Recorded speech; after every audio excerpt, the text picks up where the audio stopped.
I'm Chef Katie, and I'm going to share one of my favorite recipes with you today.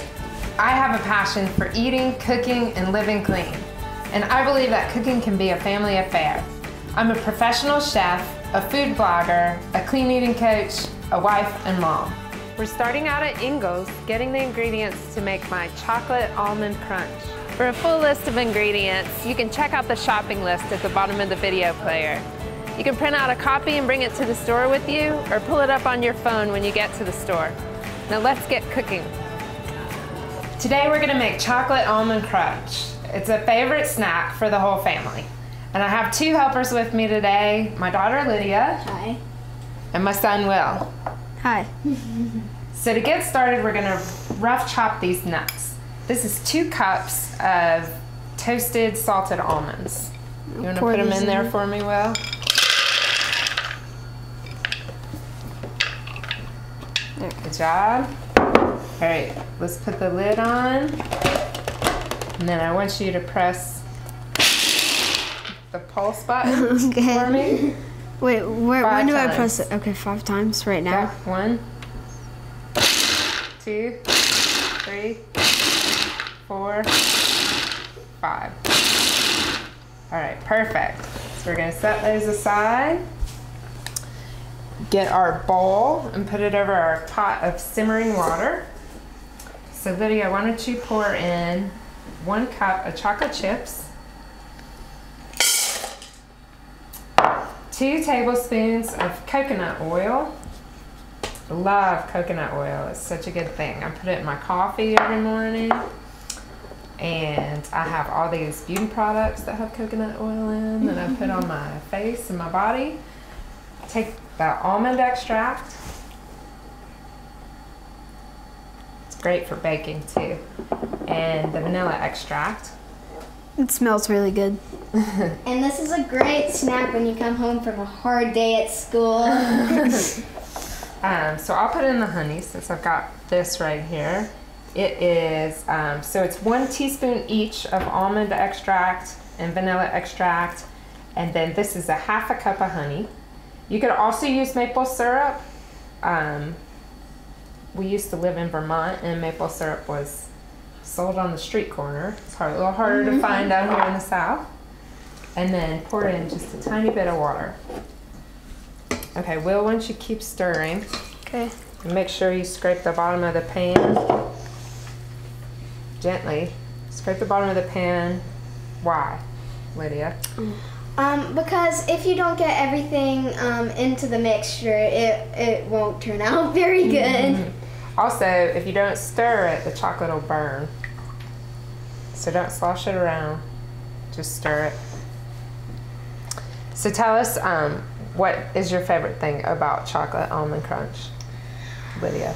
It just gives me the energy to do my homework when I'm coming home from school, and it's just a really good thing to boost you up during the day. How about you, Will? What's your favorite thing about it? I just love coming home to chocolate crunch. And it tastes really very good. It's also, we like to make all our snacks from scratch to make sure we're the ones that are controlling all the amounts of sugar, the amounts of processed foods that go into our snacks. If you make them from home, you have the control and you make sure that you put good ingredients in them that are good for you, right? Mm-hmm. Because we don't want any crap. Okay, so I'll finish stirring this up. Okay. Will, can you go ahead and pour the almonds in there? Okay. And where? Into the big bowl. Okay. Whoa. It's alright, just pull it out of there.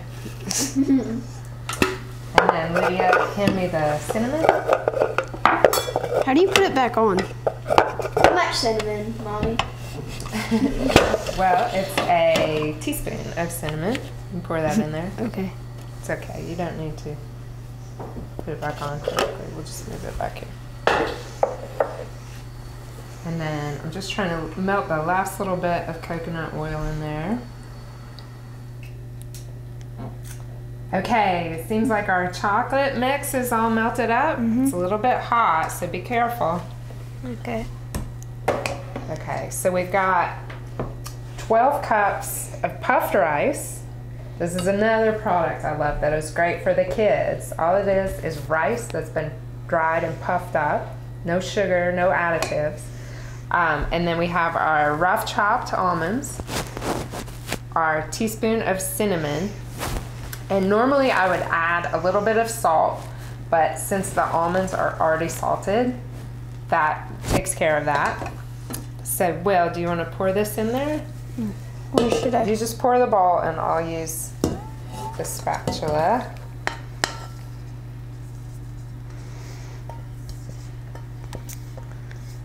And the way you want to stir it is you just want to kind of fold it. Because if you stir it real fast, what'll happen? It'll all clump up. And we'll have puffed rice all over the kitchen. We can even dig your hands in there. Help me stir it. Okay. So one of the biggest lessons I learned in learning to cook was that you have to clean up as you go, or else your kitchen's going to be a disaster and your recipes are going to be sloppy, right? And then when you have a nice meal, there's a big pile of dishes in your sink, and it's hard to enjoy your meal. Right. If you clean as you go, and then once you finish your meal, there was not that much to clean up, right? Mm-hmm. So it looks like our chocolate crunch is all mixed together. We're gonna clear off the table. We're gonna spread the chocolate crunch on the pans and make it. Mm-hmm. So we'll be right back. Okay, so we have our table all cleaned off. We've mixed our chocolate crunch. We also added another cup of dark chocolate chips, which I like to do because you can't have too much chocolate, right? Yeah. And we're gonna spread them on the pans. It's a little heavy, so I'll hold it. Can you spread about half that onto that pan? It tastes like there's more chocolate than there actually is. Because there is. All right, nice work. Leave the spatula in there. Once you take the spatula, put the rest over there. Get it all in there. And I'll put the rest down there. And this makes plenty of portions for everybody. So. Yes, we have a big jar that we keep our snacks in, and it lasts us, what would you say, about a week? Yeah. Probably maybe like a week and a half. Week. Probably about a week. Because your dad likes to eat it too before he goes to bed. Midnight snack. Okay, so we have this spread out on our pans. Our oven is preheated to 300 degrees, and even though that's a low temperature, you want to cook these for about 20 minutes. You kind of want to switch the pans, move the top one to the bottom, and vice versa, so they don't burn. And you want to keep a close eye on it. Even though it's a low temperature, it can burn. All right, I'm going to open up the oven. Careful, it's hot. Can you put the first pan in there for me?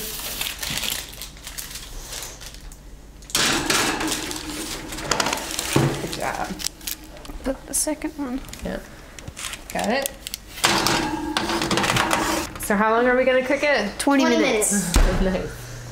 So we pulled the pans out of the oven. We let it cool. The chocolate crunch kind of sticks together, which is something I really like about it. You can break it apart with your hands. I like to store it in this big jar here and set it on my counter.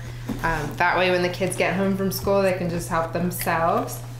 What do you think, guys? How does it taste? Real good. It tastes amazing. Good. We're out of time for today, but I want to thank you so much for joining us here at the Ingles table. Remember, you can find this recipe, videos, photos, and more on the website at inglestable.com. Until next time, I'll see you online. Bye.